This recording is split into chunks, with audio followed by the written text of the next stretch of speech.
Hi, thanks for joining another episode of Dare to Date Me podcast. I'm Marla. And I'm Max. We're your hosts today, and today joining us in studio is Lauren Scott. Lauren, welcome to our show. Hi, thank you so much. I'm so excited. We're happy to have you. So Lauren, you're a certified life coach, and you're also the founder of Unlocking You, where you're dedicated to helping people rebuild their inner safety, restore self-trust, and quiet the mental noise that keeps so many of us stuck in cycles going round and round of self-doubt. So we're here to explore a little bit of that avenue and share a little bit about your business today. I love it. All right. So your journey in this process is extremely personal. Tell me a little bit about that. Yeah, absolutely. My journey in the dating process has been really all about trying to understand how to find myself so that I'm attracting the best partner that I can. And it's been a really difficult journey to get there. I've dealt with a lot of anxiety in my life and just like a lot of self-doubt and just like overthinking my worth and who I am. And so that really has like led me to settling a lot in my dating life or just like putting up with a lot of stuff that I shouldn't be putting up with. Manipulation, someone just not really seeing my worth because I just wanted someone to love me so bad and I wanted someone to see the things that I wasn't seeing in myself. So it has been an intense journey personally throughout my dating life, and not an easy one, and it definitely continues as well. So you have a bachelor's in psychology and a master's in human resources from Yes. Michigan State, right? So this adds to the insights for human behavior for you. All right. Personal growth, development. How are you applying all of that to modern dating? Yeah, absolutely. I think it's when you go into a relationship or a date with anyone or, when you're starting something with someone new, it's asking yourself, am I getting that treatment that I deserve, right? Am I abandoning any part of myself within just this date, right? Am I kind of like tweaking who I actually am so that this person is approving of who I am. I'm being accepted by this person. And like I said, I've had my fair share of doing that and making myself smaller and, wanting that love. And so I think now going into it, I'm really just making sure that I'm feeling enough myself and safe within myself first before going into a date or a relationship, and really being cautious of how someone is manipulating me or treating me or gaslighting me and like picking up on those things right away instead of kind of convincing myself, actually like maybe I am in the wrong. And so it's really been a growth moment, and I'm just grateful that I've been able to kind of dive into things so much more so that I'm showing up as my best self coming into dating. Good. So you're in your 20s. You're currently single. Lauren is currently looking to mingle, so I will put that out there with all of her connections on all of our platforms as well after the podcast. Is there anything that you look back on and you go, God, why did I do that? Yeah, you got all day long because I've got lots of stories for that. Yeah, And we're not talking just one night stands here, Lauren. Like a full-on dating relationship. Yeah, no, absolutely. I definitely had stayed in a relationship for way too long that I shouldn't have, for about 3 years, and I kept going back and forth, on and off. I think I broke up with him, and I'm not joking, I think 35 times. And because this person was they finally gave me the love that I was always desiring and looking for like throughout my entire life, and they love bombed me at first, right? Like I was like, you see me, you finally see me, and I really believed that at first. And after a few months, it was just kind of like him turning and blaming me for things and kind of bringing in his past trauma and relationships, the jealousy and things like that, and saying I was doing things that I wasn't doing.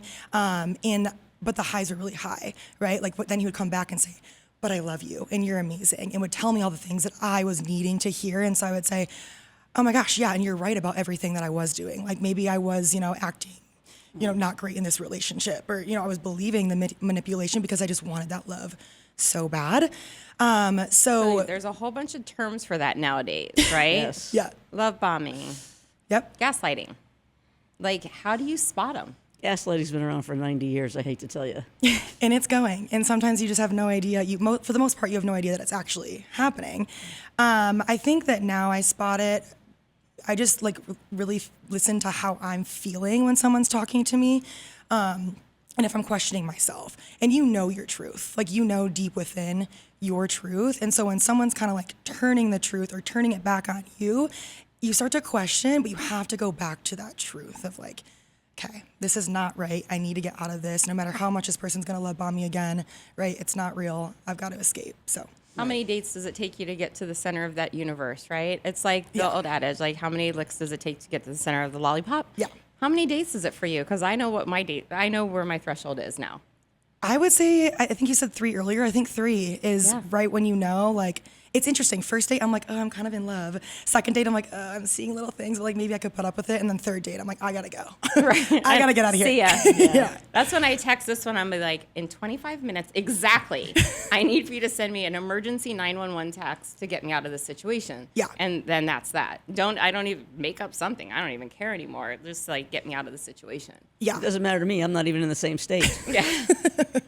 I need to come up with better excuses to get myself out. I really do. Text So I'm me gonna or text ask Max you. because Max has a Rolodex of them now, so we're good. I love it. I'm too nice and I stay for too long. And I'm like, I gotta go. Okay. I love it. All right, let's talk about confusing the comfort with compatibility. Yep. Right? That's a big thing. I'm comfortable because you're sitting next to me on the couch, or I'm comfortable because we're at the movies together and you wanted me to go to the movies with you and you wanted to do this for me. Comfort and compatibility, 2 totally different things. Yep. How do you align with that? That's something I've also struggled with. I think almost every single one of my relationships, and hopefully none of my ex-boyfriends are listening to this. I think in every single one of my It relationships. might help them. Here's your sign. Hate to break it to you guys. It was me feeling super comfortable and like finally just getting that safety with someone, because for the most part, and this is gonna sound bad to say, but I feel like I seek out people that love me so much, and I'm like, yeah, I like you, like I can like, be in this, but I'm not like fully in love with them, and that feels safe and comfortable to me. I know that they're not gonna leave me. And then I like, part of me is like, this isn't right, so then I'll break up, and then I would go back because I'm like, wait a second, where's that safety that I've been having with this person? Like maybe they are right for me. I feel so comfortable. It's kind of like every Tuesday night, we always did this, this, and this. Yeah. And now on Tuesday night, I'm home by myself and I don't have that comfortability. So Right. how do I do this anymore? Absolutely. Right? Yep. And it costs you though, right? I just got out of something where I was like, I'm feeling comfortable and safe, but there's that little thing that's missing. And now I'm feeling trapped if I were to stay in this because something is missing. So now how can I go sit with myself and figure out what am I seeking so much in this safety that I'm not giving myself? Well, it always comes back down to that. You still have to be comfortable with yourself before somebody else is going to be. And not only with this comfort, but you have to have complement. Yep. Compatibility has to have complement to it. So is this person complimenting me in my life? Absolutely. Or are they taking something away from me just so that, again, you have that comfort of having somebody next to you? Yeah, absolutely. So with unlocking you, how do you coach someone to walk away from what's not enough? Yeah. Absolutely. And I think that this is really difficult. And I help so many of my clients with this because they don't know how to walk away. They're addicted to that person. And so I think it's just reminding them to look within. And I also always bring up, like, what would the younger version of you say right now? Like, what would the younger version of you, would she be proud of you right now? Or would she say, get out, you do not deserve this treatment? And I think it's so hard when you're in it, but when you kind of like you zoom out and make it bigger in that way. And I think it kind of gets to my clients that way of like, I'm not taking care of that inner child that's within me right now. I'm abandoning myself. So really the work that I do with my clients is helping them get back to who they are, find out the pieces of themselves that they are not listening to, that they're abandoning, and how can they be there for those parts of themselves and kind of like reparent themselves to feel safe within themselves again, so that they can feel safe enough to walk away from that treatment. So what would you tell your younger self knowing what you know now? Like, I'm gonna cry. That you are so worthy and you don't need a man to see that, to finally feel worthy enough. And that you don't need a man to make you feel like you're finally safe in this world. You have everything that you need within yourself to do that. For you, don't shrink yourself, be who you are, and trust that the right person will see all that you are. Be unapologetic for your behaviors. Yep, Own your shit. absolutely. I mean, just own it. You are who you are. And, previously on a lot of our episodes, we've talked about how long does it take to get into the groove of being in a relationship where you feel comfortable? I don't know, could be a couple of dates, could be 6 months, Right. could be, 20 years. I don't know what that number is, right? But for me, it's a trust factor. How do you trust yourself to make the right choices? Yep. What are those flags that you talk to your clients about? Yep. So trusting yourself, like I said, it's that gut feeling. This isn't right. It's questioning your own self and your own worth. It's questioning your truth. Like, is what they were saying to me, even though that story, their version of it didn't even happen, did it happen that way? And it's like checking back in with yourself. I feel like I just always go back to the way that you feel. How did you feel before this person? Where was your confidence at? Where was your worth at? And now how do you feel about yourself? And so those are just kind of like the deep questions. And like that's in my coaching, what I do is just continuously questioning them so they're able to like look back within themselves. Right, because that person's eroding that person. Yep. And so you want to get that, you want to build that back up and get them to start to be Absolutely. caring And for it's, themselves. yes, absolutely. And it's interesting because they know it, right? And they're basically coming because they want to get out. They just don't know how. Right. So it's just, you know what's going on. So let's just kind of, Because it comes back to some of those old psychological things. I'm not worthy unless I have somebody with me. Yep. Which we know is bullshit, but we have to get people to understand that it is. yep, You know, you're worthy to yourself because you only have yourself. yep. You know, so yeah, they got to And- get past that. Absolutely, and it's a lot deeper than that too. It's right. It's them carrying a lot of old limiting beliefs from the past, trauma from the past, like Yep. just attachment issues from the past as well. And so that's where I also say, okay, let's go to therapy now. Let's also work on those things. But it's so challenging, and it's also let's not judge this person for where they're at. Let's create that safe space to talk through. Right. Well, one of the things that we've talked about before is self-reflection after a breakup. Yep. Because it's the classic, what did I do wrong? As women, we always say, it's us. Right. What did I do wrong? Yep. I didn't do something. I didn't say something. I didn't dress appropriately. I didn't do whatever it was. How do you coach your clients through that? And especially in your early 20s where the majority of your friends, in that group, in that age group, they're getting engaged. They're in relationships. They're getting married. They're planning their life. And here, here's the other group of that same age group going, dude, I'm just going out for nickel beers on Tuesday night and I'm looking to hook up, right? Like, Yep. it comes back to that self-reflection. What did I do wrong that I'm still drinking nickel beers Yep. on a Tuesday night with my girlfriends while all my other friends are planning their weddings? Yeah. It's a really challenging thing to navigate in your 20s. And I think that can really, it's a lot of high pressure in your 20s, right? Your friends are moving on. They're happy they found the one and you're almost going into your 30s and you're like, wait a second, why am I still stuck and haven't found that person that's chosen me and seen me and loved me?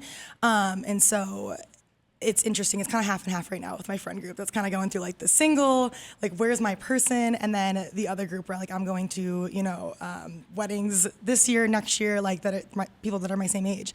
And so it's just something that you have to understand that you are worthy. You don't want someone, if someone's going to break up with you or someone's saying like, hey, you did this wrong, that wrong, or like they're rejecting you after the first date, that's not your person, right? They're not seeing you for who you are. So why even worry about that, right? Come in fully who you are, own who you are, and just like trust the right person is going to come. But I remember I always did that to myself too. I was like, I said the wrong thing. I did the wrong thing. Like, what could I have changed? And it's like, it should just never, you should never be overthinking if it is the right person. It should just flow. I think the only time I was a little absolutely pissed off was when I was broken up with and there was no reason why. Yeah. There was no reason why. And they were like, hey, you're amazing, you're great, you're this, you're that, you're all these things, Yeah. right? And yet I can't do this. It kind of reminds me of the Post-it note theory from Sex and the City. I'm sorry, I can't, on a Post-it note. I'm sorry, but how do I move on from that and figure out my self-worth again? Because he wasn't able to control you or do the things to manipulate you, and he realized that it's not going to work, so he had to get the hell out because that's all that it was. Yep. Yeah. And it's a lot of times him bringing in his own insecurities. He's not ready, like things like that. And I mean, one of my friends has been broken up with 3 times and different guys, but each guy has said, there's no reason. I gotta go. So how do you work on yourself after that? How do you pick yourself up back up after that? How do you put yourself back in that game? And it's all a game, but how do you get your headspace right? Yep. And I think it's just understanding it's not me. It's not me. It wasn't the right match, right? Let's release the timeline of when we're like supposed to be with somebody, and just fit ourselves into this little box to be with the wrong person. Right. Let's trust the journey. Let's trust, that we are enough as we are. Yeah. And that's all we need.